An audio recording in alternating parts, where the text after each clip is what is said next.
انسان کا کلام بتا دیتا ہے کہ اس کے دل میں کیا ہے۔ بدگمانی تعلقات کے تمام دروازے بند کر دیتی ہے۔ صاحب، جوانی تو ایک دھوکہ ہے جس کو عنقریب چھین لیا جائے گا۔ صاحب، بہترین عمل دوسروں کو دینا ہے، نہ کہ لینا۔ صاحب، دولت ضرور کمائیں لیکن اسے ہاتھ میں رکھیے، دولت کو دل پر قبضہ نہ کرنے دیں۔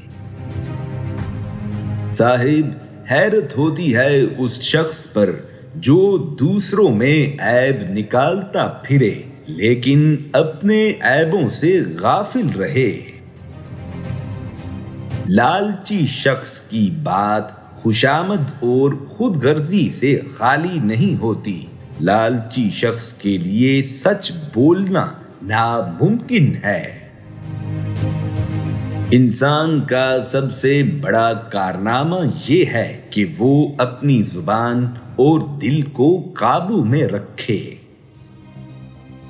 صاحب، کسی شخص کے دل میں جس قدر محبت ہوگی اسی قدر دوسروں کے لیے درد اور احساس پایا جائے گا۔ ناراضگی کے خیال سے حق بات اپنے دوست سے چھپانا اس سے دوستی نہیں دشمنی ہے۔ لالچی لوگ ہمیشہ سکون و اطمینان کی دولت سے محروم رہتے ہیں۔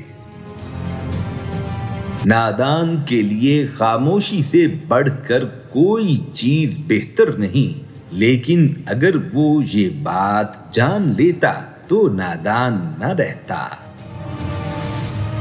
صاحب، جس شخص نے علم حاصل کیا اور عمل نہ کیا تو اس کی مثال اس شخص جیسی ہے جس نے ہل تو چلایا مگر بیج نہ بکھیرا۔ موتی اگر کیچڑ میں گر جائے تو بھی قیمتی ہے اور گرد آسمان پر چڑھ جائے تو بھی بے قیمت ہے۔ یہی مثال اچھے اور برے شخص کی ہے۔ صاحب، کمزوروں پر طاقت آزمانا شرافت نہیں، کیونکہ جو پرندہ چیونٹی سے دانا چھینے وہ کمینہ ہے۔